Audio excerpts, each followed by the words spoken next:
ሰላም ጤና ይስጥልን ወደ ጄኤምኤም ቴሌቪዥን ተመልካቾቻችን የሳምንታዊ ወጣቶች ፕሮግራማችን ነው ዛሬ የምንገኘው ከአንድ እንግዳ ጋር ነው የዛሬ እንግዳዬ ሚካኤል አለማየሁ ይባላል ከትዳርና ከቤተሰብ የማማከር አገልግሎት ለአመታት አገልግሏል ማለት ነው ከሱ ጋር የምናደርገውን ቆይታ ነው ለእናንተ የምናደርሰው ሚኪ ጥሪያችንን አክብረ እዚህ ድረስ ስለመጣ እናመሰግናለን እኔም አመሰግናለሁ እድሉን ስለሰጣችሁኝ ተባረኩ እስኪ ስለራስህ ለተመልካቾቻችን ንገራቸው ነው ለቆይታችን ነው እሺ እኔ ሚካኤል አለማየሁ እባላለሁ በገርጂ ሙሉ ወንጌል አጥቢያ ነው ማገለግለው ጌታን እንደግል አዳኜ አድርጌ ከተቀበልኩ አሁን ኦልሞስት 28 አመቴ ነው ከ13 አመቴ ጀምሮ በጌታ ቤት ነው ያለሁት ወጣትነቴ በጌታ ቤት ነው ጉልማስነቴ አሁንም ሽምግልናም እየተጠጋን ነው በጌታ ቤት ነው ያለነውና የሶስት ልጆች አባት ነኝ ያንዲት ሴት ባለቤት ነኝ መጽሐፍ ቅዱስ ስለሚለው ነው ያንዲት ያልኩትና ከዛ በላይ አስበ ነበር ወይ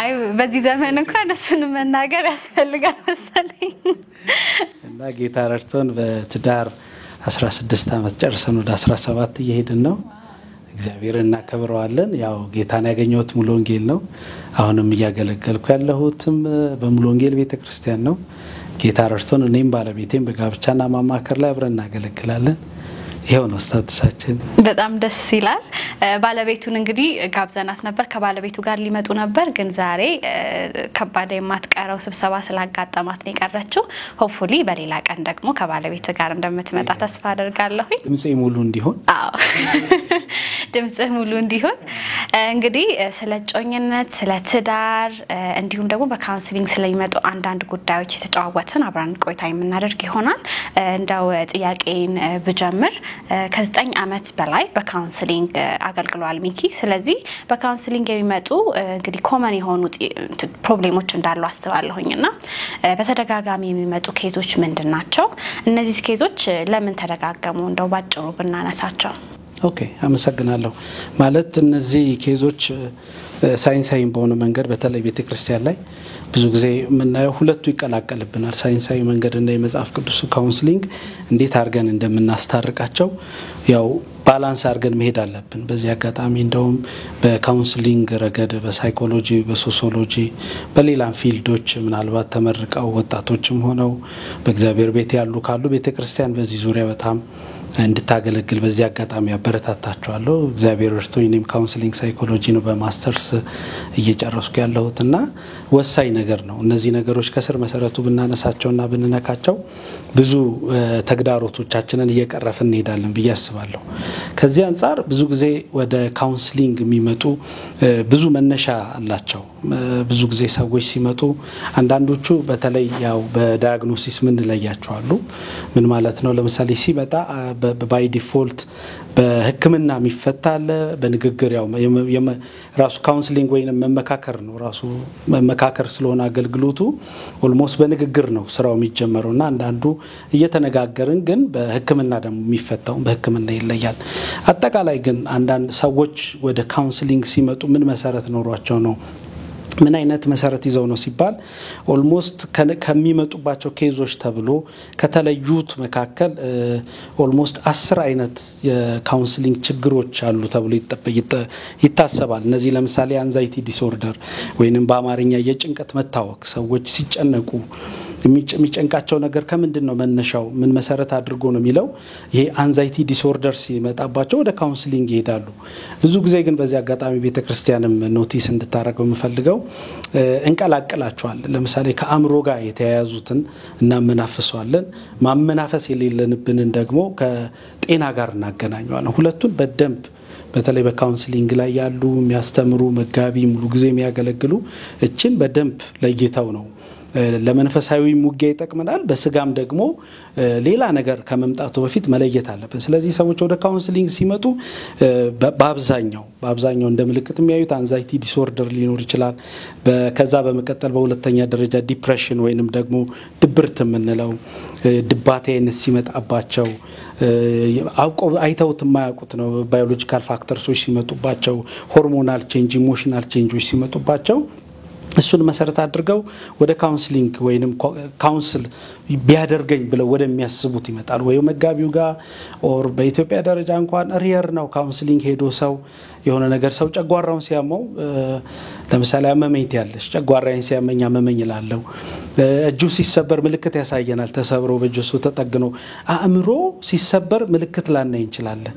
ኢሞሽናችን ስሜታችን ላይ ነው ምልክት የሚሰጠን። የነዛ ስሜቶቻችንን ግን እንዴት ለይተን በምን መልኩ ይሄ ወደ ቤተ ክርስቲያን ሊሄድ ወደስ ወደ አማካሪ ብሎ የመለየት ነገሩ የለንም እና ሰዎች ድባቴ ወይንም ደግሞ ዲፕሬሽን ሲይዛቸው ወደ ካውንስሊንግ ቢሮ ይመጣሉ።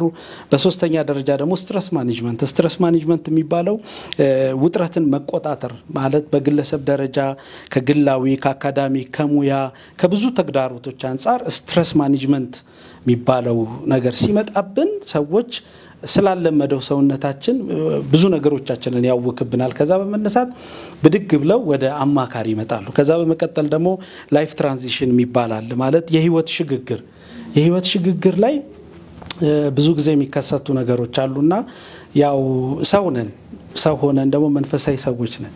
አሁን ብዙ ጊዜ እንቀላቅለዋለን። በተለይ በአማኞች በወንጌል አማኞች ዘንድ ያለ ነው ሁለቱን እንቀላቅለዋለን። እኛ ሰዎች ሆነን መንፈሳዊ ሰዎች ነን። ላይክ ያላመነው ጋር ያለው ነገር እኔ ጋር አለ። ለምሳሌ ጨጓራ ያመነ ያላመነ ይለው እኔ ጋር ያለው ጨጓራ ያላመነው ጋር አለ። ኩላሊትም አለው ጉበት ሁሉም አለው። ልዩነታችን ግን የኔ አድራሻዬን ማቅረይ። ስለዚህ ልክ ይሄ የላይፍ ትራንዚሽን የሚባለው በእድሜ ወይን በስራ ሽግግር ኦር ፍቺ ሲመጣ መለያየት ሲመጣ እንደዚህ አይነት የሙድ መዘበራረቅ ሲመጣብን ይሄ ምልክት ሲታየው ሰው በቃ ሳያስበውም አስቦትም ወደ ካውንሰለር መሄድ ይፈልጋል። አምስተኛ ደረጃ ደግሞ የሪሌሽንሺፕ ወይንም ደግሞ የሪሌሽንሺፕ ኢሹ ሆኖ ወይንም በአማርኛ የምንለው የግንኙነት ጉዳዮች በተለያየ መልኩ ኢሹ ሆኖ ሲመጡብን እሱን እንዴት ልፍታው በአንድም በሌላ ምልክቱን በመናይበት ጊዜ ሰው ይሄን ምልክት በተደጋጋሚ ሲያይ ወይ ሲመለከት በህይወቱ ሲከሰት ወደ አማካሪ ፈልጎ ይሄዳል ማለት ነው። ከዛ በመቀጠል ደግሞ አካዳሚክ ኤንድ ኬሪየር ኮርነር የሚባል ደግሞ አለ። ይሄ ደግሞ በህይወታችን ላይ የሙያዊ ስጋቶች ሲያጋጥሙን ለምሳሌ በመንሰራው ፕሮፌሽን ባለሁበት ዘርፍ ባለሁበት በመመራው ከዚህ በፊት በማቀው ነገር የሆነ ነገር ገርገጭ ሲያጋጥመኝ አላቀው። ስለዚህ ያንን ማላቀው ነገር ምንድነው የተከሰተው በህይወቴ ስንል እንዲሁ ደግመን ወደ ካውንስሊንግ እንሄዳለን። ከዛ ደግሞ በሰባተኛ ደረጃ ግሪፍ ኤንድ ሎስ ነው። ይሄ ግሪፍ ኤንድ ሎስ ቀጥታ ወደ አማርኛችን ስንወስደው ሀዘንና ኪሳራ።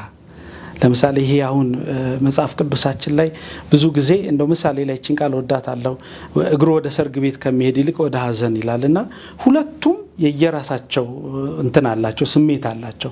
እነዛን ስሜቶች እንዴት ነው ማኔጅ የምናደርገው? እነዛ ስሜቶች ሲከሰቱብን እነዛ ስሜቶች እንዴት አድርገን ነው የምንወጣው? ለምሳሌ በ24 ሰዓት በመበረከክ ይሄ ስሜት ላይ ጠፋ ይችላል። 24 ሰዓት ብጸልይ መገለጥ ቢመጣልኝ ባወራ ክሌም ባድርግ ወድቋል ተነስቷል ምናምን ብል ላይሄድ ይችላል። ቢኮዝ ስሜት ነው ይዞናል ተቆጣጥሮናልና ይሄን በሚሆንበት ጊዜ ሰዎች አማካሪ ፈልገው ይመጣሉ። ከዛ በመቀጠል ደግሞ ሰልፍ ኢስቲም ኢሹ ይባላል። ከዛ ትራማ ኤንድ አቢዩዝ ይባላል። በመጨረሻ ደግሞ በ10ኛ ደረጃ ላይ ብዙ ጊዜ እንደውም ይሄ ትንሽ ወጣቶች ላይ የሚታይ ነው። ከወጣትነትም ጀምሮ የቲኔጅ ላይ ጀምሮ የሚታይ ነው።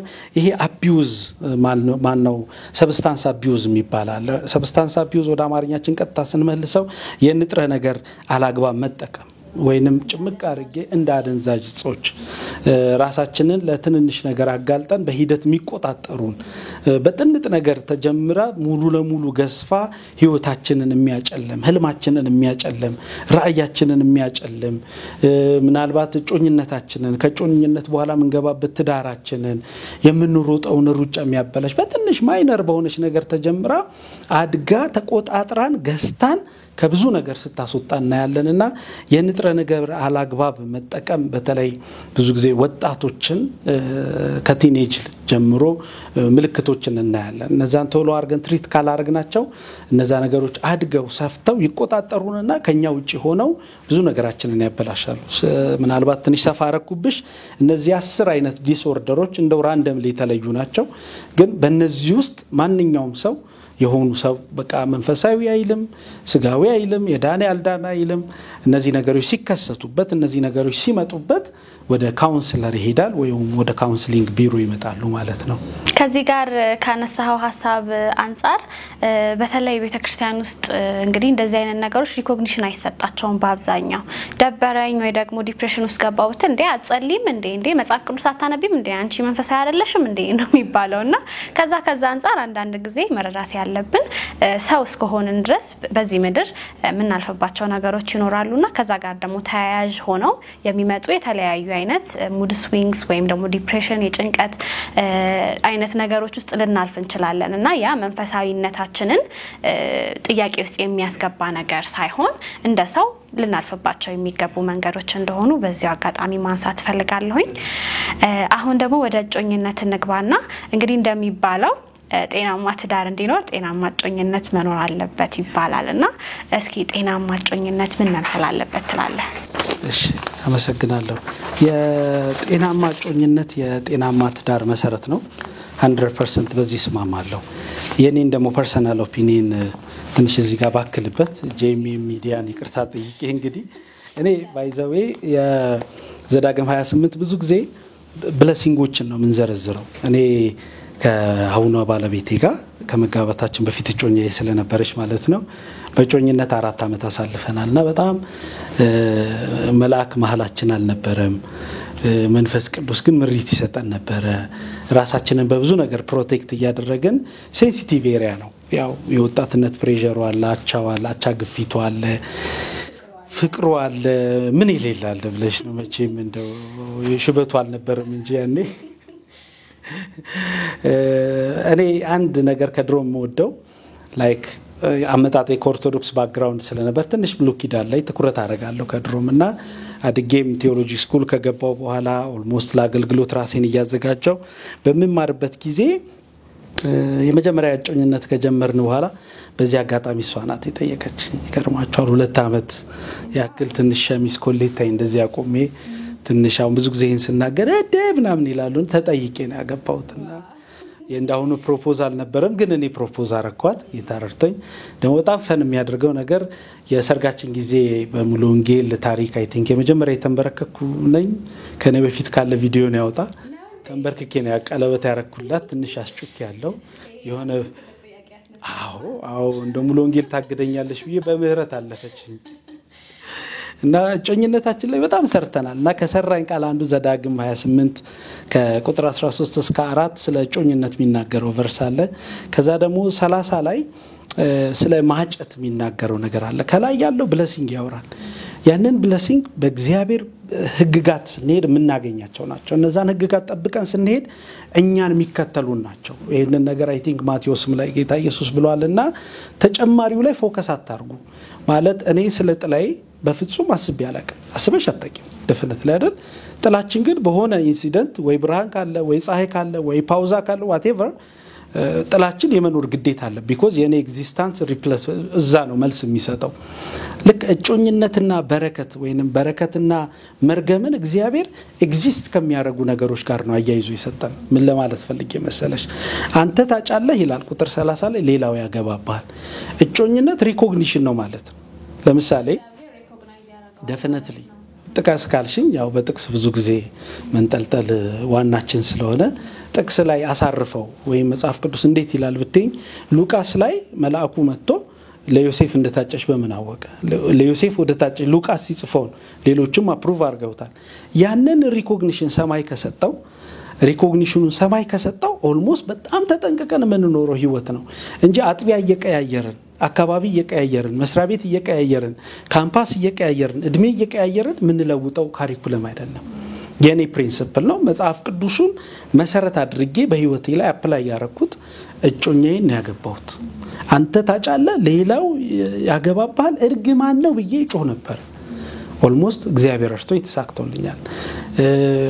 በዛ ላይ ማከለው ነገር ግን አሁን ብዙ ጊዜ እጮኝነት ላይ ግን እጮኛ ስንል ደግሞ በእጮኝነት መካከል ደግሞ የስጋ ስራዎች አሉ ማናያቸው የተደበቁ ያው ትዳር ሲመሰረት የሚመሰረትባት ኤሌመንቶች አሉ። ከነዛ ኤሌመንቶች አንዱ ፍቅር መቼም ያላፈቀርነው ሰው ማላፈቅረው ሰው በምናቤም በህልሜም ያላየሁትን ሰው በምንም የለ ድንገት መጥቶ መልአክ ሰራዊት ጌታ እግዚአብሔር እንደዚህ ይላል በሚቀጥለው አመት ከዲሲ ወይም ከዳላስ ወይንም ከጀርመን አንድ ከተማዊ ከአውሮፓ እንትን ልክልሃለሁ ታገባለህ አግብተ ደግሞ እዚህ ሀገር ለወንጌል አገልግሎት ልካለሁ የሚል የእግዚአብሔር ድምጽ የለም ማለት እኛ ጋር ያለውን ነገር ላይ ቅርጽ ያስይዝልናል ለምሳሌ ጮኝነት ፕሪንሲፕሎቹ ለእስራኤል ነው የተሰጠው እኛም ከእስራኤል ነው ብዙ ነገር እየቀዳን ከአይሁድ ታሪክ አይደለም እናመጣው የተሰጡ ማዕቀፎች አሉ ለምሳሌ ለያዕቆብ ለይስሐቅ ሲሰጠው ሪኳየርመንት ሰጥቶታል ከሰጠው አንዱ ሪኳየርመንት ከነሱ መንደር ከነሱ አካባቢ ከነሱ ቫሪያይቲ ወደኛ ወድ ስናመጣው ከብርሃን ከጨለማ እንዳለን ማለት ነው ድንበሮች አሉ እነዛ ድንበሮቻችን ማዕቀፎቻችን ልክ ጣፍጦን የበላነው ምግብ የሆነ አለመስማማት ሲመጣ ለማስታወቅ የሚያቀረክን የሚያስወጣንን ያህል ኢነርጂ ዋጋ እንዳያስከፍለን እግዚአብሔር ዲማርክ አድርጎልናል እነዛን ዲማርኬሽኖች ግን አልፈን ከሄድን እኛን ሉዝ ምናረክ እግዚአብሔር አይደለም ባይዘይ ለሚከሰቱ ነገሮች በሙሉ ሂሳብ ምናወራርደው እኛንን ለምሳሌ አብርሃም የተስፋ ቃሉ ከሳራ ሰጣለሁ አለው ልጅ ምንም ቢሆን እግዚአብሔር ማለት ሰማይ እንዲ ድብልቅ ቢል ሐሳብ የሚቀይር አምላክ አይደለም ቢኮዝ ክንዱን ተማምኖ ነው አንድ ነገር የሚያረጋውና አጋር ጋር ሄዶ ያው እስማኤልን ይዞ መጣ ምትገርምን አንተ አላለው ሚሳቅ ሲመጣ በጣም በቃ ያዘራፉ ያዙ ይልቀው ኮሚቴ ተሰብሰባላል ሁለቱም ግን አንድ ላይ ማደግ ሲጀምሩ ባላንስ እቺ በባንክ ሂሳብ ምትዘጋባታለች ባላንስ ሺቱ ላይ ግን ኔጌቲቭ አሳየበት ስለዚህ ሸኛለሁ you see አሁን ይዞበት የመጣው ኪዮስ ማጣጣት አቃተው ስለዚህ ክርስትናችንም ላይ መሰረት አድርገን የምንንቀሳቀስበት ቤዚካችን መጽሐፍ ቅዱስ እስከሆነ ድረስ ጮኝነትን እግዚአብሔር ሪኮግናይዝ ያደርገዋል በጣም ሪኮግናይዝ ያደርገዋል ተጠንቅቀን ወደ መግባቱ ምናኮበኩበት ስለሆነ መቼም የሚያኮበኩብ አውሮፕላን በኮረኮንች ላይ ይነሳ ለማኮብኮብ የሚፈለግበትን ነገር አዘጋጅቶ ለመብረርን ያሰበ እንደሚንደረደር እጮኝነት ቤዚካሊ እግዚአብሔር እውቅና ይሰጠዋል አንተም ታጫለህ ሌላው ያገባባል የርግማን አንዱ ፓርት ስለሆነ ተጠንቅቀን የምንኖርበት ነው ስለዚህ እኔ እጮኝነትን ተጠንቅቃችሁ ፕላስ ደግሞ እንደ እግዚአብሔር ቃል እንደ ፈቃዱ እንደ ቤተክርስቲያን በሚሰጠን መመሪያ ከጋብቻና ማማከር እንዲሁም በወጣት አገልግሎት በመናገኛቸው ምክሮችና የተለያዩ ድጋፎች እሱን መሰረት አድርገን ተጠንቅቀን ምንኖርበት ህይወት ነው ብያስባለሁ በጣም ትክክል ምክንያቱም ብዙ ጊዜ ምን አያለሁኝ ከጮኝነት ጋር በተያያዘ አይ እግዚአብሔር ትዳር ነው ሪኮግናይዝ የሚያደርገው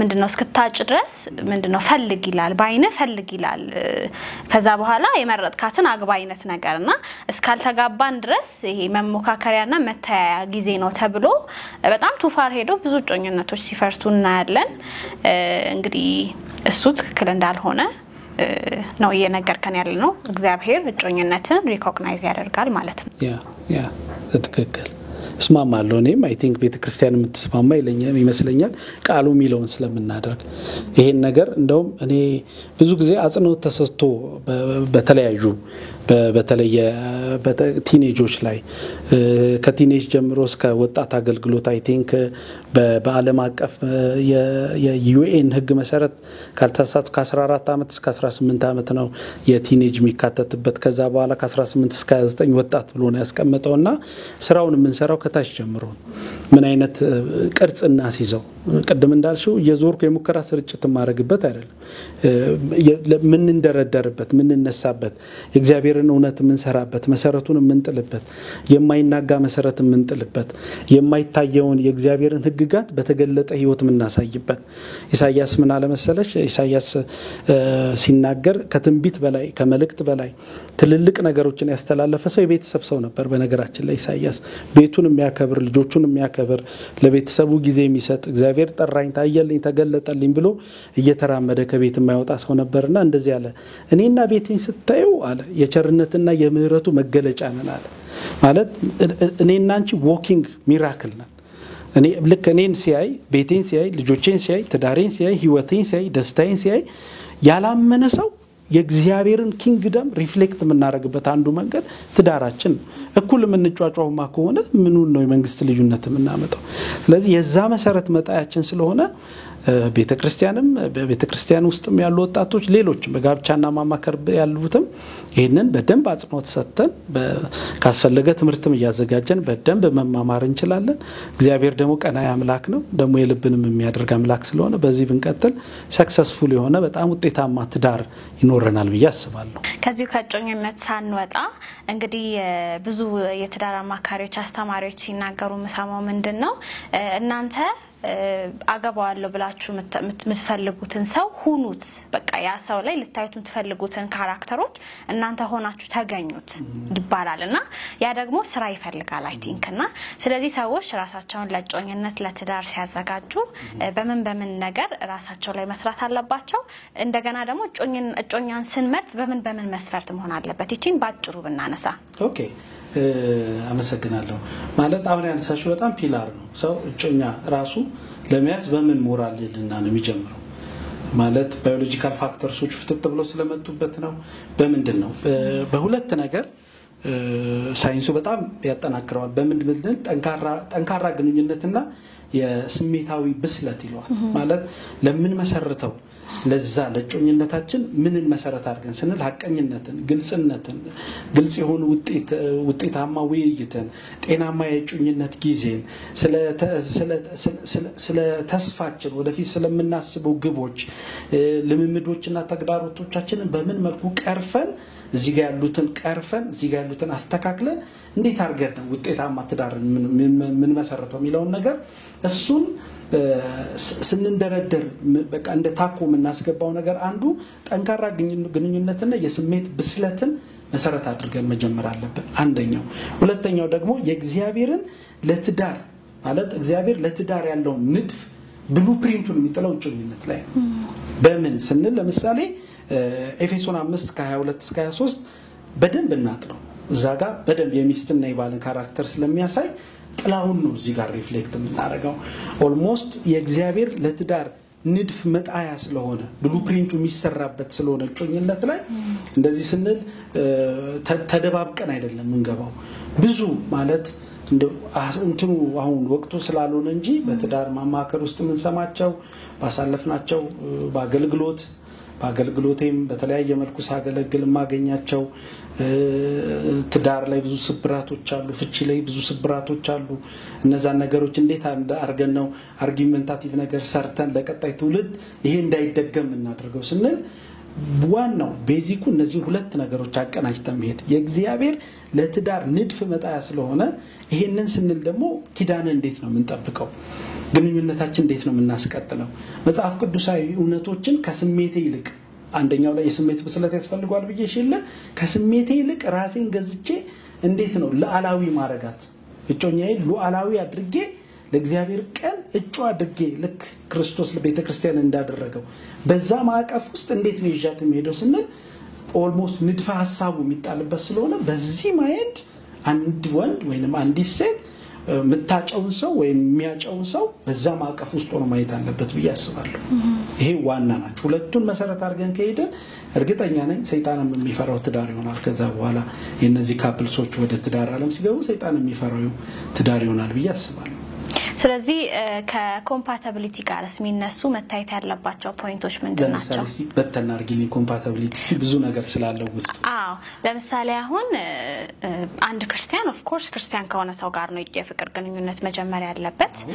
ነገር ግን ከዛ ውጪ ይሄ አብረው የሚያስቀጥሉ ነገሮች ምንድናቸው? ለምሳሌ ከመጡ ከተለያዩ ሰዎች እጮኛዬን ወይም ደግሞ እሱም እጮኛውን እንዲመርጥ መሆን ያለበት መስፈርት ኦኬ በዚህ ከሷ ጋር እንሄዳለን በዚህ አብረን ረጅም መንገድ መጓዝ እንችላለን የሚያስብሉን ፖይንቶች ምን መሆን አለባቸው ትላለህ? ኦኬ በጣም ጥሩ ጥያቄ ነው።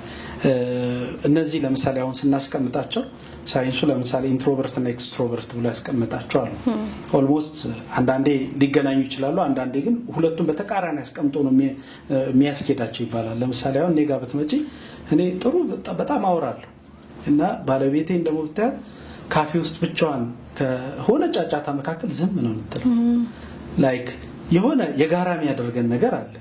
አሁን መቼም እንደው ይጠይቁ ይፈተሹ ቢባሉ አንዳንዶች እኮ ልክ ሳያት ደነገጥኩ ይላሉ። አሁን ያ ድንጋጤው ሄዶ ማይንድ ሴቱ ጋር ቢፈጥረው ነገር አለ። ለኛ ግን መንፈሳዊ ሰዎች ስለሆነ የመጀመሪያው መጽሐፍ ቅዱሳዊ መሰረቶቻችን ላይ የምንጨምረው እውነት አለ። እነዛ ለምሳሌ ከምንጨምራቸው እውነት አንዱ መጽሐፍ ቅዱስ ምንን መሰረት አድርጎ ነው የሴትና የወንድን በዚህ ዘመን እንደውም ላስተላለፍ የምፈልገው መልእክት አጋጣሚውን በዚህ ካገኘው ራሱ ሴትና ወንድ ሆኖ መጋባት በራሱ ሰይጣንን ማሸነፍ ነው። በዚህ ጄነሬሽን ሰይጣንን ማሸነፍ ነው። እኔ ሄጄ ሴት መርጬ ማግባቴ አንድ ከሀገር ውጪ በሄድኩበት አንድ አገልግሎት ላይ በጣም አንድ አባት ሰለብሬት አደረጉ። አሜሪካን ሀገር ነው ምንድነው ሰለብሬት ያደረጉ ብሎ ወዳጄ ነገረኝ። ልጅ እጮኛ ያዘ ብለው ገባሽ አይደል? ልጅ እጮኛ ያዘ ተፋው ብለው ለምን ተፋው? ለካ አለ ተቃራኒ የዚህ ዘመን አዋጅ አለ። ሴትና ወንድ ሆነን ራሱ በመጋባት ሰይጣንን ድል መንሳት እንችላለን። አንዱ በዚህ ዘመን የዚህ ዘመን ተግዳሮት አንዱ የዚህ ዘመን ወጣቶች ተግዳሮት አንዱ ሴትን ፕሮፖዝ ማድረግ የሚችል ወንድን ፕሮፖዝ ማድረግ የምትችል ሴት በራሷ መኖሯ የእግዚአብሔርን ፍቃድ ማረጋገጫ አንዱ እሱ ነው። ይሄ መጽሐፍ ቅዱሳዊ ነው። ከዚህ ሁሉ በላይ ደግሞ ምንን መሰረት አድርገን ስንል ፍቅርን መሰረት አድርገን የመጀመሪያው በጣም በእርግጠኝነት መነግራችሁ ከህይወቴም ተነስቼ ማጫወታችሁ የእግዚአብሔርን ቃል በሚደግፈኝ መሰረት ስናገር ፍቅርን መሰረት አድርገን ወደ ጮኝነት መግባት የምንችልበት አንዱ መንደርደሪያ ነው። ስለዚህ ሁለቱን ባላንስ አድርገን ስንሄድ የሚመጡ ነገሮች አሉ። ከምን ጋር? ከስሜት ጋር የሚመጡ ነገሮች አሉ። ከባህሪ ጋር የሚመጡ ነገሮች አሉ። ከቀጣይ ሲዝናችን ላይ ያዋጣኛል አያዋጣኝም። እርግጠኛው ነኝ ልንገርሽ ስለለበስሽው ቀሚስ እንዴት እንደገዛሽው ብትናገሪ ሳትገዢው ዋጋ ሳትከፊበት ላንቺ ለክተሽዋል። ከዛ ደግሞ ከለካሹ በኋላ ደግሞ አይተሽው ይሄን አስተካክለው ይሄን ቆርጠዋለሁ ምናምን ብለሽ ነው። ለምሳሌ እኔ ባለቤቴ ከኔ የቆረጠችው ያነሳችው የጨመረችው ምናምን አለ። እነዚህ ነገሮች ከምንድን ነው የመጡት? አዳም ሙሉ ሆኖ አልተፈጠረም። ሙሉ ሆኖ የመጣ የለም። እየተሰራራን አሁንም ባይዘ እየተሰራራን እኔ በጣም ከኔና ከባለቤቴ ብዙ ያው በዚህ አጋጣሚ ፌሎ ላይ ነው የጠበስኳት ተገናኘነው ፌሎ ላይ ነውና የፌሎ ልጆች በጣም ያሙኛል። በዚህ አጋጣሚ እኛን ጸልዩ ይያልክ አንተ አይነን ገልጠ ሞጭ ወጣ ይሉኛልና ቦሌ ሃይስኩል ነገራችን ላይ የተማርኩትና እንደ አጋጣሚ ደግሞ የኛ ዝንኛ ፌሎ ነበር። በዚህ አጋጣሚ በጣም እግዚአብሔር የሰራን በቦሌ ሃይስኩል በዚህ አጋጣሚ መልእክቴንም ላስተላልፍላችሁ ፌሎ ላይ ብትካፈሉ ወጣቶች በደንብ ተካፈሉ። ከሳይናችሁን ገጣችሁ ጸልዩ። አይና እሱን ከሊደሮች ጋር እንዳታፈጩ ስክሪፕቸር የሚቀጥታ ደብዳቤ እንዳይጽፉ እና እዛ ላይ ጥሩ መሰረት ጥለን ከዛን ጊዜ ጀምሮ እየሰራች ነው። አሁንም ትሰራኛለች። አሁን ደግሞ ይሄ ሚዲያ ራሱ እየተላለፈ ከተለቀቀ በኋላ ይሄን ማለት አልነበረብም ብላ ልትሰራኝ ትችላለች። እንዴት ብዬ ይሄኮ ከዚህ አንፃር እንትን ብሎ ዩሲ መሰራራት አለ። እሷም እዚህ ቦታ ላይ ልትቀመጥ እንደዛ ነው የምናደርገው። አገልግሎቴን ተመዝናለች፣ አገልግሎቷን መዘናለው። ስራችንን እንመዛዘናለን። ልጆቻችን ጋር ባህር ምን ለካካበት ልኬታ። ስለዚህ እነዚህን መሰረት እያደረግን የምንሄድ ከሆነ ሰክሰስፉል የምንሆንበት እየጨመርን እያላቅን የምንሄድበት ስለሆነ በዚሁ ይሄን መሰረት በፍቅር ይዘን ምንቀጥል ከሆነ ጉድለቶቻችንን እየሞላን በጣም ውጤታማ የምንሆን ይመስለኛል። ያው በዚህ ላይ ግን ዋና መሰረት በተለይ ይሄ ሴክሹዋል ፒዩሪቲ የሚባለው እንደ ወጣት እየጠበቀን ራስን እየተቆጣጠርን የገራን ልክ ጳውሎስ ለጢሞቴዎስ እንዳለው በቃ የማያሳፍር ታማኝ አገልጋይ እንዳለ ጌታ አምኖ ለሚሰጠን ተቋም ለዚህ በጣም ታላቅ ክቡር ለሆነው ተቋም ታማኝ ሰራተኛ ሆነን ከጮኝነት ጀምሮ እስከ ሩጫችንን እስክንጨርስ ወይ ጌታ እስኪመጣ ወይኛ እስክንሄድ ለጀመርነው ተቋም ሙሉ ኃላፊነት ወስደን በእኛ ውስጥ አምኖ ለሚሰጠን ለሚባርከን ለሆዳችን ፍሬ ደግሞ ታማኝ የሆነ ሰብስታንስ ያለው ነገር ይዘን የሞራል ልዕልናችንን ገንብተን የምንወጣ ከሆነ ሰክሰስፉል ምንሆን ይመስለኛል። I think ጥያቄሽን አንሰም በዛ ቢመለስኩት ይመስለኛል። በደም መልሰሃል። አሁን ደግሞ ምናልፈው ወደ ትዳር እንግባ። እስኪ ስለ ጮኝነት አንዳንድ ሀሳቦችን አንስተናል። አሁን ደግሞ እስኪ ቀጣይ ስቴጅ ወደ ሆነው ወደ ትዳር እንግባና በትዳር ላይ እንግዲህ ለፍቺ መነሻ የሚሆኑ የተለያዩ መንስኤዎች ይኖራሉ የሚነገሩ ግን አሁን በጣም this days common ሆኖ የመጣ ያለው ይሄ ኢንፊደሊቲ ወይም ደግሞ ይሄ ከታማኝነት ጋር በተያያዘ ነው አይደል? ስለዚህ ትዳሮች ከታማኝነት ወይም ከኢንፊደሊቲ በኋላ ሰርቫይቭ ማድረግ ይችላሉ ወይ? እንዴትስ ነው የተጎዳውም ሰው በዚህ ነገር መቀጠል የሚችለው? እምነት በጎደለበት ያኛውስ ፓርትነር እንዴት ነው መልሶ ያንን ነገር ለመገንባት የሚሞክረው? ከዛስ በኋላ ያለው ነገር እንዴት ነው ሂሊንግ ፕሮሰሱ መሆን ያለበት ትላለህ? በጣም ወሳኝ ጥያቄ። በተለይ እነዚህ ነገሮች ከቅድመ ጋብቻ ላይ የምናነሳቸው እኛም በቤተክርስቲያናችን እጮኛዎችን አስተምረን ነው ወደ ጋብቻ የምንወስደውና ወሳኝ የሆኑ ማለት ይሄንን ከትዳር በኋላ ስለሚከሰቱ ነገሮች መጽሐፍ ቅዱሳችን በብዙ መልኩ የሚያስቀምጣቸው ነገሮች አሉ። ማንሽረው እውነት ማንክደው እውነት በየትኛውም ኮንቴክስት መጽሐፍ ቅዱሳችን ፍቺ ላይ ይፈቅዳል። ይሄ ወጣቶች በጣም ልትይዙት የሚገባው ልናስፈራራቸው አይደለም። አሁን ብዙ ጊዜ የጋብቻ አስተማሪዎች ሲያገለግሉም ሲያስተምሩም ይናገራሉና አንድ ሰው ሲናገር ምን አለ? ከሚሰጡ ሚሊዮን አማራጮች ከሚሰጡ የትኛው ሚሊዮን በሮች መካከል ከመግባቴ በፊት 2 ሚሊዮን ጊዜ የማስብበት አንዱ ተቋም ትዳር ነው አለ። ማለት የተሰጠን 1 ሚሊዮን በር ከሆነ 2 ሚሊዮን ነው እጥፍ አድርገን ነው ማሰብ ያለብን። ለምን? ከገባን በኋላ መግቢያው አንድ ነው፣ መውጫው ግን ዝግ። ምናልባት መግቢያው አንድ ሳይሆን መግቢያው ብዙ ነው፣ መውጫ ግን የለው። ኦልሞስት ከገባን በኋላ እንዘጋዋለን። አንድ ቴዎሎጂ ስኩል በነበርኩበት ጊዜ በጣም ወደው ዶክተር ዘካሪያስ የሚባል ሜሪጅ ኤንድ ካውንስሊንግ ኮርስ ላይ ድንገት እየሰጠን ኖርማሊ እና የብሉይ ኪዳን ዳሰሳ ላይ ይመስለኛል ካልተሳሳቱ ቢኮዝ ትንቢተ ሚልክያስን እየነካን እቺን ነገር በጣም ቲኔጅ ላይ ሆኜ የሰጠኝ እውነት ክርክር ተነሳ። ያው ትንቢተ ሚልክያስ እንደምናውቀው የልጅነት ሚስቱን ትፈታለ ብሎ እግዚአብሔር ወቅሷል ነበር። ፍቺን ይጠላሉ ያለበት ቃል ያውድ የሞራል ልዕልና የሞራል ቫልዩ ብዙ ነገሮች አሉ። እሱን ሚስ ካደረገ በኋላ ምሳሌ ሲሰጥ ምን አለ? በአጭር ቋንቋ ልንገራችሁ አለ። እቺ ወርድ ባይ ወርድ ያለው ነው ማለት ቴዎሎጂ ክላስ ውስጥና በአጭር ቋንቋ ምላችሁ ወክ እያደረገች ፊታችሁ መጣች። በጣም ደስ ብሎ ብራይት ሆነ ቃል ኪዳን ገብተላት ልክ እንዲ ቬሎዋን ገልጣ ስትስማት እቺ እንዲ የሚገለጠው ነገር አለ። ለካ ፒክቸር ልክ ቀይር አድርጎ ሰይጣን ቢሆንና ኢንጌጅ ካረክ በኋላ እግዚአብሔር ፍታ አይልህም አለ። ዋው! ኦልሞስት ቆምኩኝ። ያስደነግጣል አይደለ? ኤግዛክትሊ እንደዛ መስሎ ነው ያሳየው። ሶ ከመግባታችን በፊት በጣም ልናስብበት ተቋሙ ቅዱስ ክቡር የእግዚአብሔር መገለጫ ስለሆነ አሁን ምናያቸው አሁን ብዙ ጊዜ በዚህ ዘመን ምናያቸው ሞዴሎቻችን ናቸው እያሳሳቱን ያሉት። ብዙ ጊዜ ደግሞ የከፋ ነገር ያለ ሰው ነው ብዙ ነገር የሚቆጣጣው። መልካም ነገር ያላቸው ሰዎች አናያቸው። ዜና ራሱ መልካም ነገር ይዞልን አይመጣም። ብሬኪንግ ኒውስ ብሎ ይሆን መውደቅ መሰበር መንከታከት መሸራረፍ በጣም እልል ብሎ አገባ ዳር ነው እግዚአብሔር ይሄን ትዳር 50 ዓመት ጠበቀ እልል በሉ የሚል ዜና አናይ። እንትና ተፋታ ከሆሊውድ ጀምሮ እስከ ቦሊውድ ዜና ይሰራል። እንትና ብሬክ አረገ CNN BBC ሁሉም ተቋማት ቲክቶክ ፌስቡክ መለያየታችንን መሰባበራችንን ያወራሉ። መገናኘታችንን ግን አይዘግቡም። ለምንድን ነው ፎከስ የሚያደርጉት ስንል ሰይጣን ሪማርክ አድርጎ የሚጠብቀው መንግስት አሁን አስበን መግባት አለብን የምንለው ለዚህ ነው። ከገባን በኋላ ኮቨናንቱ በግሪኩ በዕብራይስጡ በአርማይኩ ብንለው ምንም መፍትሄ አይሰጥም። መፍትሄው እኛና እኛ ጋር ነው ያለው። ይሄ መፍትሄ ቢሰጥ ነው ለአብርሃም ይሰጠው ነበር። ለአብርሃም ኢሬዝ ያደርግለት ነበር እስማኤል። ሶ ከምን አንፃር ነው መጠንቀቅ ያለብን? ከመግባታችን በፊት ምን እናድርግልን? ኦኬ ከገባን በኋላ ምንድነው የሚከሰቱ? ሳይንሱ በብዙ መልኩ የሚያስቀምጣቸው አሉ። ለምሳሌ ከሚያስቀምጣቸው እውነቱ አንዱ በጣም በትልቁ በጋብቻና ማማከር ላይ ጎልቶ የሚገኘው የግጭት ወይም የግጭት አፈታት ኮንፍሊክት ሪዞሉሽን ላይ የሚነሱ ግጭቶች ትንንሽ ይመስላሉ። ምክንያታቸው ከኋላ ግን በጣም ትልልቅ ብዙ ጊዜ የሚያጋጩ አካላቶች አይታዩም ይባላል። ወይንም ደግሞ አንዳንድ ሰው ልክ ኦልሞስት ካለቀ በኋላ ነው ኬዙ ወደ ጋብቻ ማካሪዎች የሚመጣው ወደ ቤተክርስቲያን የሚመጣው ወደ መጋቢዎች የሚመጣው ወደ ጋብቻና ማማከር ቲም ላይ የሚመጣው ካለ እነሱ ደምድመው በቃ እንደማይስማሙ አውቀው ፍርድ ቤት ለበሄድ ልባቸው ወጥቶ ሌላ ሰው ጋር ሄዶ ስንት ተአምር ተፈጥሮ እንደው ጸልዩልን እንደው እንትን ብለናል ምናምን ይባላል። በዚህ አጋጣሚ አንድ ፖይንት ልታለላችሁ። ትዳር በማመናፈስ አይመራም። ደግሞአሉ ትዳር በማመናፈስ አይመራም። ይሄን የምልበት ምክንያት ምንድነው? መንፈሳዊ ተቋም ቢሆንም እያመናፈስ ነው አይደለም የምንኖረው።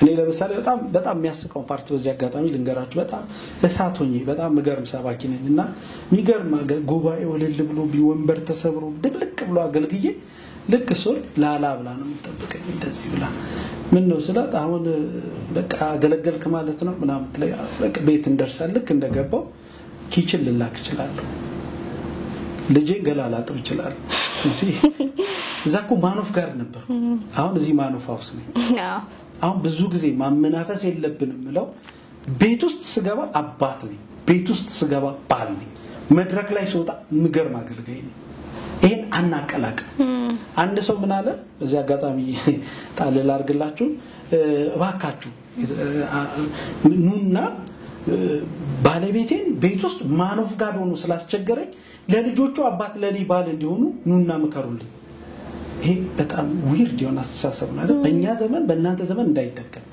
ማለት ቤት ውስጥ ስንገባ መድረክ ላይ አገልጋይ ነኝ ቤት ውስጥ ስገባ አባት ነኝ ለልጆች አባት ነኝ ለሚስቴ ባል ነኝ ከዛ ደግሞ ለምሳሌ መስራት ያለብኝን አክቲቪቲ ሰራል በቃ ማጠብ ካለብኝ አጥባል ልብስ ማጠብ ኤቭሪቲንግ ቢዚ ነኝ እሷ ብትኖር በጣም ደስ ይለኝ ነበር እንኳን እሷ ልጆች የመጣ yes ምናምን ያልቲክ ቢያረጉ ደስ ይለኝ ውሻቱን ነው ምናምን ቢሉ ኮሃላ ላይክ ምናቃት አለች አይደለች ምሳሌ አልጋ ይዛ መጣ እዚህ ልተኛለች የተባለች ሴትዮ እንደዛ መሆን የለብንም ሳይኮሎጂውን ባይዘው አያበረታታው ዱዋል ፐርሰናሊቲ ቢልድ ምናረክ ከሆነ ኢፌክቲቭ ነው ነገር ላለማፋታታችን ምንም ዋስትና የለንም ከዚህ በመነሳት የኮንፍሊክት ማለት ይፈጠራል አይፈጠርም አይደለም እንጋጫለን እንዴት ነው ምንፈታው ላይ በጣም ትኩረት ማድረግ አለብን ስለዚህ ብዙ ጊዜ ትዳር ከመጣ ከትዳር በኋላ አሁን ቀደም ላልሽው ለዛ አይነት ውድቀት መንስኤ የሚሆነው የመጀመሪያው ኮንፍሊክት ግጭት ከኮንፍሊክት ቀጥሎ ደግሞ አለመታመን በብዙ መልኩ ይገለጣል በሚኖረን ጾታዊ ግንኙነት ይገለጣል በፋይናንስ ይገለጣል በኋላ ታሪክ ላይ ይገለጣል በፐርሰናሊቲ ላይ ይገለጣል እነዚህ ነገሮች ተጠራቅመው መነሻቸው ጥቂት ሊመስሉ ይችላሉ ግን ሲሳቡ ከኋላ ብዙ ነገር አሉ ቀስ ይያሉ የሚወጡ ቀስ ይያሉ እነዛ ነገሮቻችን እየታከምናቸው ካልሄድን ትራውማታይዝ ስለሚያደርጉን በቆይታ ድሮም እኮ አንተን ማግባቴ ማለት እንጀምራለን ድሮም እኮ ልጆች ከወለድኩል በኋላ ድሮም እኮ አንተን ከማግባቴ በፊት ፎቶዬ ነው እኔ አሁን ለምሳሌ አንተ የጠቆርከው እንዳትሉኝ እንጂ እንደው ሳገባትም እንደዚህ ነበር እንደው ትንሽ ፈገግ ብያለሁ መሰለኝ እና ላይክ ብዙ ምናነሳቸው ነገሮች አሉ የነዛ ጥረቅሙ ትረስታችንን በጣም ያሳንሱብንና ዋጋ ያስከፍሉናል በሶስተኛ ደረጃ እና የመጨረሻ እንዳሳብ በየማነሳው የባህሪ ውቅሮቻችንን ማስተካከል አለብን ላይክ ብዙ ጊዜ እንከራከርባቸዋለን ለምሳሌ ባህሪ ይቀየራል አይቀየርም ከጌታን የተሰጠኝ ተፈጥሮዬ ነው ብዙ ምናሽ ሆኖበት የዳቦ ስም እናውጣበት ፓርት አለና አምነን ለችግሮቻችን ትክክለኛ መፍትሄ የምናገኘው መድኃኒቱን ከማግኘታችን በፊት በመንልከው ላብራቶሪውን አይተን ጨጓራ ነው እንላለን አይ ጉበት ነው አይ ኩላሊት ነው ልብ ነው ሳምባ ነው ምንለው ላብራቶሪውን አይተን የሚመጣልን ስለዚህ ከዛ በፊት እነዚህ ነገሮች በትክክል ከሰራናቸው ውጤታማ ይሆናሉ በያስባለሁ እንዳጠቃላይ ግን ወደዚህ ተግዳሮት እንዳንገባ ወይንም ከገባን በኋላ ልንፈታባቸው ምንችላቸው ዋና አንኳር እነዚህ ሶስት ነጥቦች ይመስሉኛል Thank you በጣም አመሰግናለሁ ቆንጆ ሐሳቦችን ያነሳው እንግዲህ በጣም ብዙ መናናሳቸው ሐሳቦች ነበሩ ግን ያው ሰዓት ይገድበናልና ወደ ማጠቃለያው እንለፍና እንግዲህ አንተ 19 አመት ነው አይደል በትዳር 16 እጮኝነት ሲጨመር የ19 በጣም ይገርማል ስለዚህ ይሄን ሁሉ አመት እንግዲህ በፍቅር ያቆያችሁን ሚስጥር ብትነግረን እንደገና ደግሞ እንዳጠቃላይም ትዳርን ወደ ፍቺ እንዳይደርስና እስከ መጨረሻው ድረስ ያው እግዚአብሔር ነው በርግጥ የትዳር ዋና የሚያያይዘው መንፈስ ቅዱስ መኖር አለበት ትዳር ላይ ሁሉ ጊዜም ግን ከዛ ባሻገር እኛ ደግሞ በትዳር ህይወታችን ምን ማድረግ እንችላለን እናንተ ኦፊስ ላለመገኘት ኦኬ በጣም አሪፍ ባይዘዌ ግን ወደ ካውንስለር ዝም ብሎ መሄድ አለበት በተለይ ባለሙያ ከሆነ አንዳንዴ ወጠርጠር ሲል የግድ መጨነቅ የለብንም ለመንገድ ይጣላል አርግላችሁ ምታቋቸው ባለሙያ በዚህ በካውንስሊንግ የሰሩ የተማሩ ፕሮፌሽናል የሆኑ ካገኘች ዝም ብላችሁ ሄዳችሁ ማውራት ትችላላችሁ እኛ ሀገር ትንሽ ወደ ዲላ ላይ ነው ግን ሄዶ ማውራት ሪሊፍ ማድረግ ቪዲዮዎቹን ማየት እነዛ ነገር ኤክሰርሳይዝ ማድረግ ለአእምሮ ሪሊፍ ይሰጣል ስለዚህ እሱ ልመዱ ምንም ነገር ባይፈጠር ዝም ብላችሁ ሪፍሬሽ አድርጉበት እንዳጠቃላይ ግን ወደ እናንተ ቢሮ እንዳንመጣ ብለሽ በደንብ ለያስሽ በቀብድ ላስያስሽ ነገር እኔ ከራሴ ከህይወቴ ተምሬ ስነግርሽ በእነዚህ 16 አመት የትዳር ውስጥ በሆኑ ነገሮች መስል ብትይ ትዳራችን አይስክሬም ነበር ትዳራችን እንደ ግራዋ መሮ ነበር እኛ ሳንሆን ምናልፍበት መንገድ እኔ ባለቤቴ ስለ ባለቤቴ ሳስብ በጣም ብዙ የሚታዩኝ ነገሮች አሉ እሷ አማራጮቼን ሁሉ ያጠፋችብኝ እኔ ውስጥ እንድትሳል ገስፋ እንድትቀር ያደረገ በማንም የማልተካቸው እውነቶች አሉ ላይክ ቲጂዬ ሳስባት የኔነቷ ሳስብ አሁን እኔ ብዙ ጊዜ ልጆቼን ሲውጡልኝ ይላል ሚስቴን ይላል ልጆች ስለሰጠችኝ ያለ በጣም እስካሁን ወደ ያለ ልጆቹም ለወድበት የምችል ማንነት እሷ ውስጥ አለ አይ ቲንክ እሷ ውስጥም ያ ማንነት ያለ ይመስለኛል እንዳለም እርግጠኛ ነኝ ስለ እንደው በተኖር ጥሩ ነበር እነዚህ ነገሮች ላይክ አሰንብተውናል የኮሪንቶስ ቤተክርስቲያን የጸጋ ስጦታ ችግር የለባትም የካራክተር ችግር ግን አለባት አሁን ብዙ ጊዜ በዚህ ዘመን ለወጣቶችን በጣም ማስተላለፍ የምፈልገው ጸጋ ስጦታ ምን ኖርበት አይደለም ምን ተጠቀምበት ምን ገለገልበት ቀደም ላልሹ ተግዳሮቶችና ውጤቶቹ ፍቺ ልክ ሲጠቀለል ልብ ተሰብሯል በማንጠብቃቸው ሰዎች ተፋተዋል የማንጠብቃቸው ሰዎች ዱብዳው ነው እንዴት ይፈታል ጸጋ ስለጎደለው አይደለም አቅም ስለጎደለው አይደለም ስለማይጸልይ አይደለም ውስጡ ብዙ ነገሮች አሉ ሳምሶን መውደቅ የጀመረው የመጨረሻ ሲላጭ አይደለም ወደ ልልህ ከመሄድ ሲጀምር ያልተገቡ መንገዶቻችን የጸጋ ስጦታዎቻችን አብሮነትን አይገልጡልን አማቶ በስትለው ዘራፍ ሲል ይሰራል የሆነ ነገር ሲል ይሰራል ምናምን አለና ጸጋንና ህይወትን ቀላቀለ ህይወት ምን ኖረው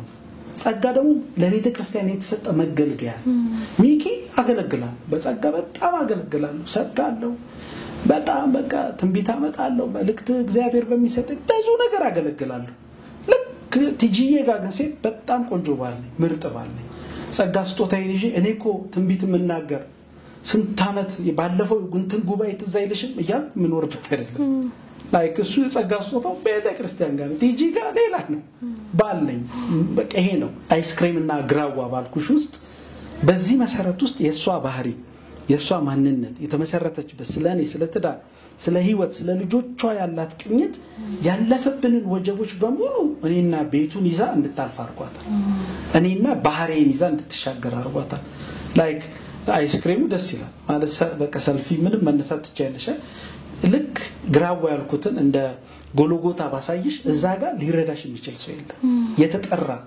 የገባው ያየ ካልሆነ በስተቀር ከጎንሽ ለመቆም ሞራል አይኖርም ኤግዛክትሊ ለኔ ሚስቴ ማለት እንደዛ ናት ልክ ጎሎጎታዬ ላይ ሚገርሙ አቀባይ ነበረች ጨረስኩ ያልኩበት ቦታ ላይ ማን አለ እግዚአብሔር አላለ ምድረበዳ ነው ከዚህ በኋላ እንዴት ነው ህይወት መቀጠለው ሰ የተናገረ የልጅነት አምላክ ብላይ ወደፊት አሁን ምን ኖረው ኑሮ አሁን ምን ኖረው ደስታ ተብሎ ድንገት ይመጣ አይደለም ድንገት ለሰልፊ ምናምን ሰው ጣልቃ ገብቶ እስቲ አናምር ምናምን ይያል ምን እንነሳው አይደለም ስራ ብዙ መከራ ብዙ ወጀብ ብዙ የማይገፉ የሚመስሉ ቀናቶች የማይገፉ የሚመስሉ ጨለማዎች እነዛን ሁሉ አልፈን አመታት ቆጥረን እግዚአብሔር በፍሬ ባርኮን አሁንም አለን ወደፊትም እንኖራለን ሶ ስጠቀልለው አሴ ክርስቲያን ትዳርን ባናመናፈሰው ደስ ይለኛል ትዳር በማመናፈስ ምን ኖር ህይወት አይደለም በኑሮ ምን ገልጣ ወደቅ ተነስም ብለን ምን ነው እንደዛ ስለ ያውጪ ታቃላችሁ አንጸልይ ያልኩ አይደለም ህይወት ይፈልጋል ኮሚትመንት ይፈልጋል መገራት ይፈልጋል መያዝ ይፈልጋል እንዳልኩሽ የብዙዎችን ቤት ዝና አላስቆመው ትዳር አልበም አላስቆመው መድረክ አላስቆመው ቪዛ አላስቆመው የሆኑ ሀገር እየዞሩ ማገልገል አላስቆመው መጣና ይዟቸው ሄደ ሴሌብሪቲዎች ቤት ይገባል ፍቺ ሆሊውድ ጋር ይገባል የትም ይገባል ለከዛ አንፃር በምን እንዴት ሊጸና ይችላል ካል ህይወት ባለው ኑሮ እነ ኢሳያስ የቤተሰብ ሰዎች ነበሩ ኢያሱ የቤተሰብ ሰው ነበር ሰከንድ ጀነሬሽን የመራ ምርጥ ሊደር ነው አይደል ኢያሱ የቤተሰብ ሰው ነበር ሙሴ የቤተሰብ ሰው ነበር ሳምታይምስ ደግሞ ኪንግ ደግሞ በጣም ተሳክቶላቸው ደግሞ የቤተሰብ ሰው ያልሆኑ ሰዎች አሉ እስቲ እነሱን እናንተ ፈልጉና በደንብ አጥኗቸው ሰክሰስፉል የሆኑትን እነዚህን ሁለቱን ከሰጣችሁ ሰክሰስፉል ያልሆኑትን ደግሞ ከባይብል ለምን የተጻፈልን ለትምህርታችን ስለሆነ መጽሐፍ ቅዱሳችን የሁሉ ነገር ፓኬጅ ነው ውስጡ የተጠቀጠቀ እውነት አለው እኛ ነን ቀያውጣን የምንመገበውና በእነዚህ አመታት ውስጥ እናንተም ወደዚህ ውድቀት እንዳትገቡ ክርስትናችን በህይወት የምንኖረው ነው እንጂ አክቲቪስት የምንሆንበት አይደለም። ልክ ባነር ቀይረን ማሊያ ለውጠን በቀየት ለማስታወቂያ ነው ምናምን እያል የምንኖረው ሳይሆን ክርስትና ህይወት ነው። ህይወት ደግሞ የሚኖር ነው። ህይወት ደግሞ በልጁ በኢየሱስ ክርስቶስ የምንገልጠው ስለሆነ ትዳርን በዚህ ነው የሚመስለው። ጌታ ይባርካችሁ። በጣም እናመሰግናለን ሚኪ ጥሪያችንን አክብረህ እዚህ ድረስ ስለመጣ ሼር ስላደረከን እውነቶች በጣም እናመሰግናለን። አይ ቢሊቭ ብዙ ወጣቶች ተምረውበታል። ስለ ጮኝነት አንስተናል፣ ስለ ትዳር አንስተናል፣ በካውንስሊንግ ላይ ስለሚነሱ ኢሹዎች በሰፊው አውርተናል። ከዚህ በላይ ታይም ኖሮ ብዙ ነገሮች ብናነሳ ደስ ይለኝ ነበረ። ሆፕፉሊ በሌላ ቀን ደግሞ አይ ቲንክ ወይ ቤት መተሽ በደንብ ካሜራ ይዘሽ ደስ ይለኛል ከባለቤትህም ጋር ሽሮና ፍርፍር ላይ ጎበዝ ነው አልታም ወንድ ልጅ የሚችለው እሱ ነው እንደሚንጂቶች።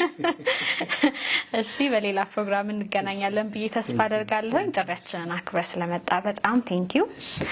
ከጋብቻ አማካሪ እንዲሁም ከካውንስሊንግ ባለሙያ ሚካኤል አለማየሁ ጋር ያደረኩት ቆይታ ይሄን ይመስል ነበር። በሚቀጥለው ሳምንት ደግሞ በአዲስ እንግዳ እንገናኛለን። እኔ ፕሮግራም አቅራቢ ሶስና ያሱ ነበርኩኝ። መልካም ሳምንት ይሁንላችሁ።